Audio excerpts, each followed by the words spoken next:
안녕하세요, 여러분. 인공지능 리터러시 과정 추천 시스템 강의에 오신 것을 환영합니다.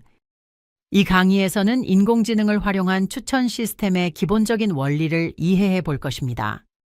또한 실생활에서 어떻게 이러한 추천 시스템이 우리에게 도움이 되고 있는지를 알아보며 최신 IT 기술 활용에 보다 친숙해질 수 있는 기회를 가져보려고 합니다.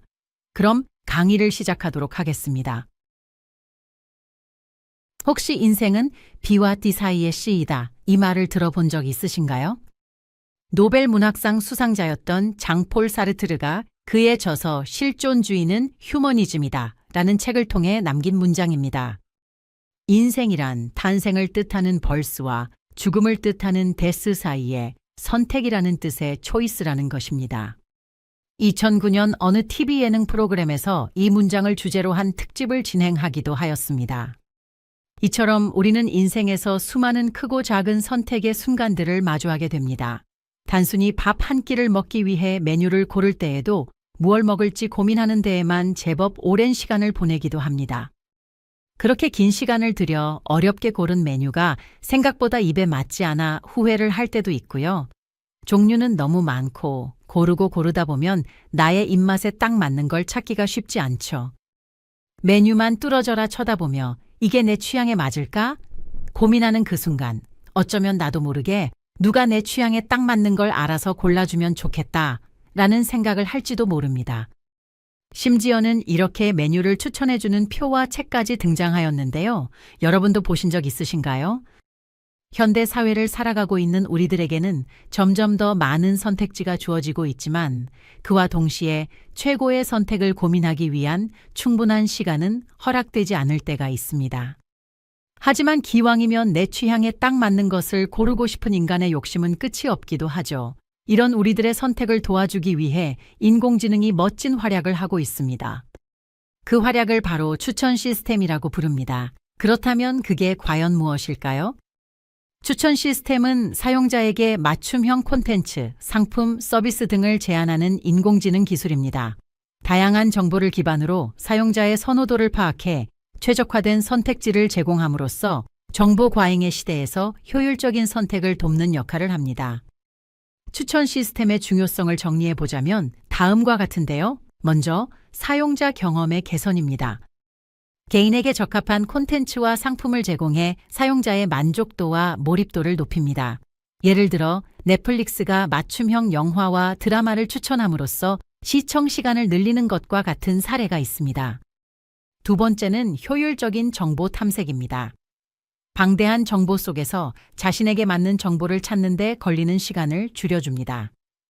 사용자는 필요 이상으로 정보를 탐색하지 않아도 되기 때문에 효율성을 높일 수 있습니다. 또 어떤 중요성이 있을까요? 그 다음으로는 비즈니스 효과입니다. 개인화된 추천은 고객 충성도를 높이고 구매와 같은 직접적인 행동을 유도합니다. 예를 들어 아마존이나 쿠팡 같은 전자상거래 사이트에서는 추천 시스템이 매출의 큰 부분을 차지하고 있습니다. 마지막으로 데이터 기반 인사이트를 제공한다는 점도 추천 시스템의 중요성 중 하나입니다. 추천 시스템이 서비스를 제공하기 위해 축적한 사용자의 행동 데이터들이 존재할 텐데요. 이러한 데이터는 비즈니스 전략을 세우는 데 있어서도 유용하게 활용할 수 있습니다. 이렇게나 유용한 추천 시스템은 주로 두 가지 기본 원리를 기반으로 작동합니다. 지금부터 각 원리에 대해 자세히 소개하겠습니다. 첫 번째 원리는 협업 필터링이라고 합니다. 협업 필터링은 사용자가 가진 선호도 정보와 다른 사용자의 선호도 정보를 비교해 비슷한 성향을 가진 사용자끼리 추천을 제안하는 방식입니다. 같은 항목에 비슷한 평가를 매긴 사용자들의 패턴을 분석하여 A 사용자가 좋아하는 콘텐츠를 비슷한 취향을 가진 B 사용자에게 추천하는 원리로 작동합니다. 사용자와 콘텐츠 간의 직접적인 특성 비교가 필요 없어서 다양한 콘텐츠에 대한 추천이 가능하다는 장점이 있습니다. 하지만 새로운 사용자나 새로운 콘텐츠에 대한 정보가 부족할 때 추천 품질이 떨어질 수 있습니다. 이를 콜드 스타트 문제라고도 합니다. 그렇다면 협업 필터링의 대표적인 예시로는 무엇이 있을까요? 첫 번째로 넷플릭스는 협업 필터링을 활용해 사용자의 시청 패턴과 다른 사용자의 시청 패턴을 비교하여 비슷한 취향의 사용자 그룹을 찾아냅니다.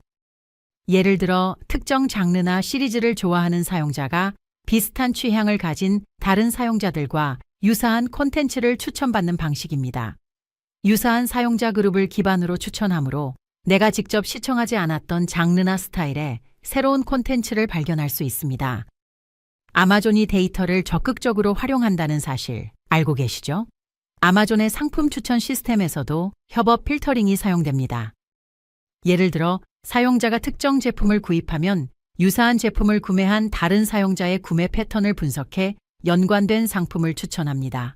이 상품을 구매한 고객이 함께 구매한 제품이라는 방식으로 추천이 이루어지며 이를 통해 관련 제품이나 액세서리를 쉽게 찾아볼 수 있습니다.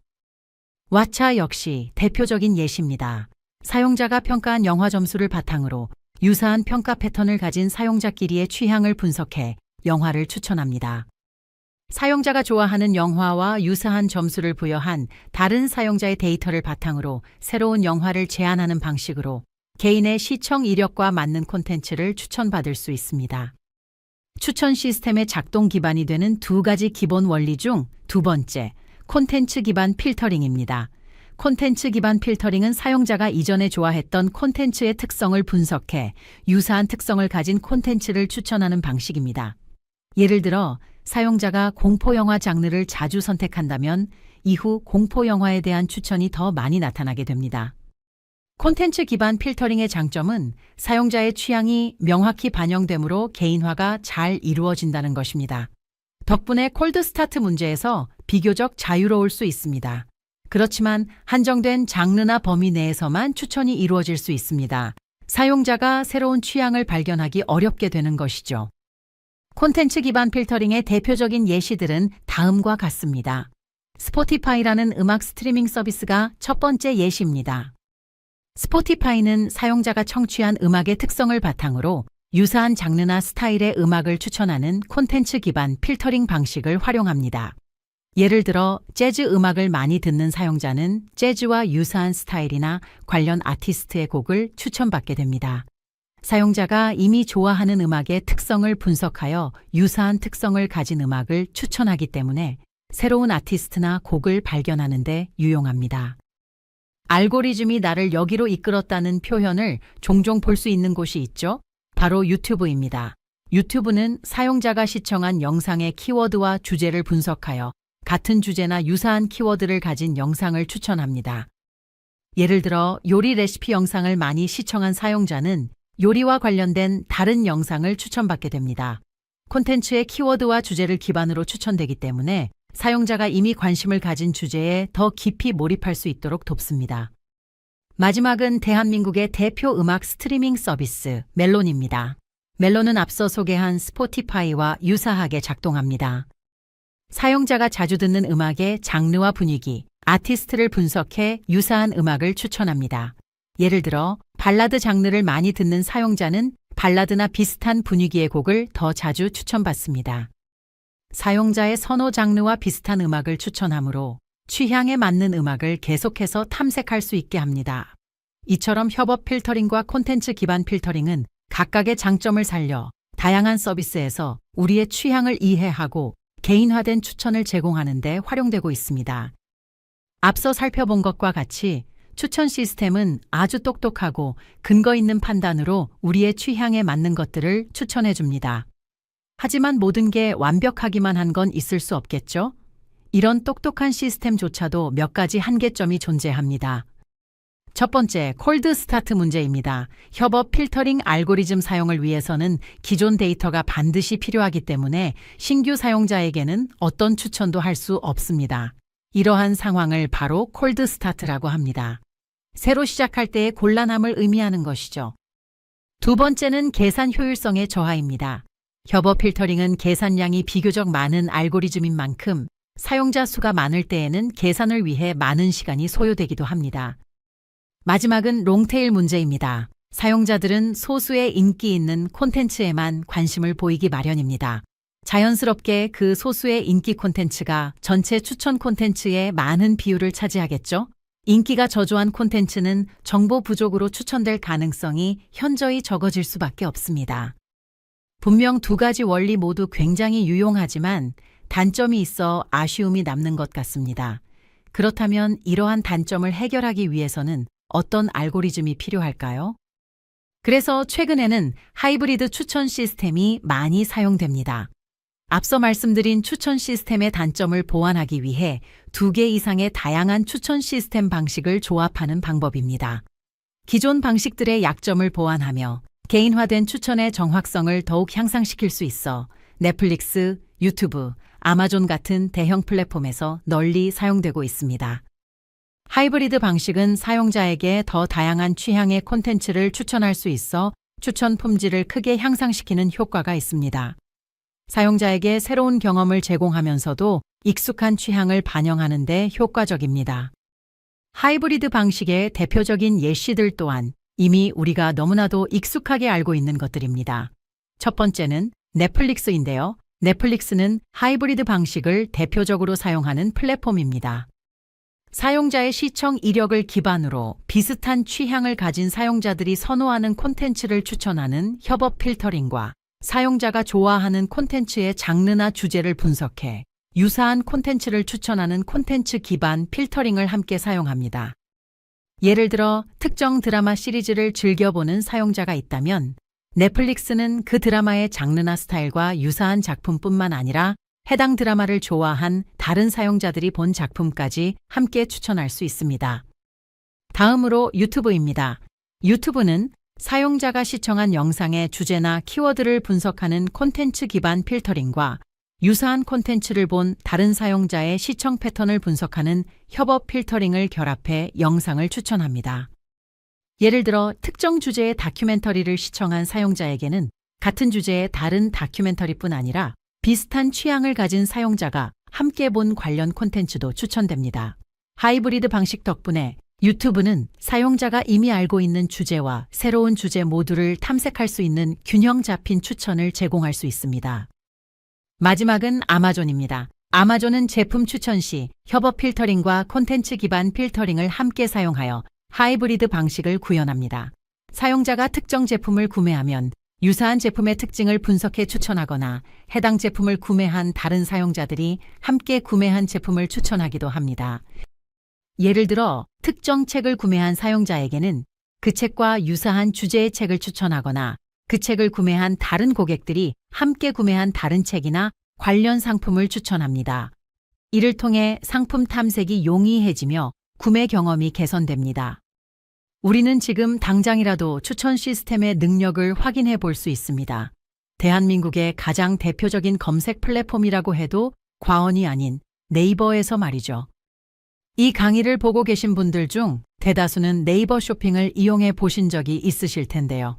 가끔씩 내가 검색했던 상품과 연관된 상품들을 알아서 추천해 주는 것을 본 적 있으신가요?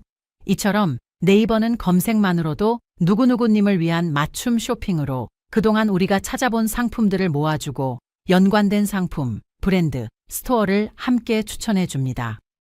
이를 통해 내 필요나 취향, 관심사와 밀접한 관련이 있는 것들만 쏙쏙 골라서 상품들을 둘러볼 수 있게 됩니다. 원활한 쇼핑이 가능해진 것입니다.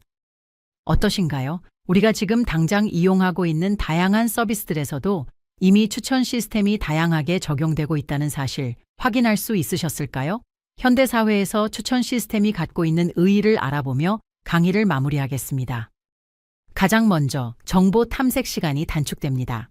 추천 시스템은 우리에게 방대한 정보 중에서 개인의 취향에 맞는 옵션을 빠르게 제시하여 탐색 시간을 줄여줍니다.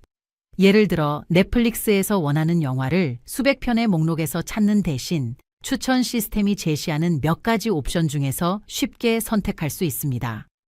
개인화된 경험을 제공하기도 합니다. 사용자의 취향과 관심사를 분석하여 개인화된 콘텐츠나 상품을 제공함으로써 사용자는 자신이 특별하게 대우받는 느낌을 받을 수 있습니다.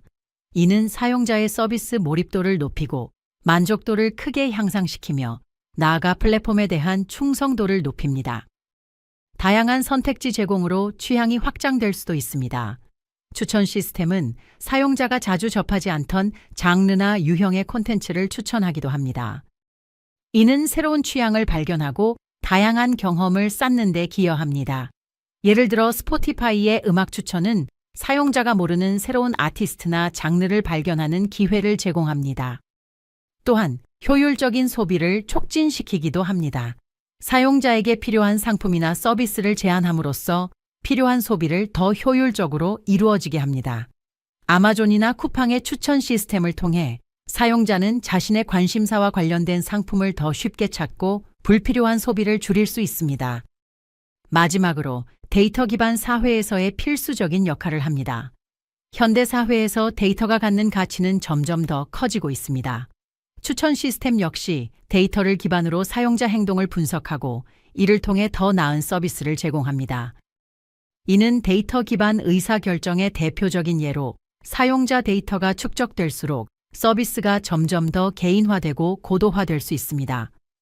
추천 시스템이 사용하는 이러한 데이터는 사회 전반의 데이터 활용과 분석 문화 확산에 기여하고 있습니다. 결론적으로 추천 시스템은 현대인의 삶에서 개인화된 정보 제공과 선택의 효율성을 높이는 필수적인 기술로 자리 잡고 있습니다.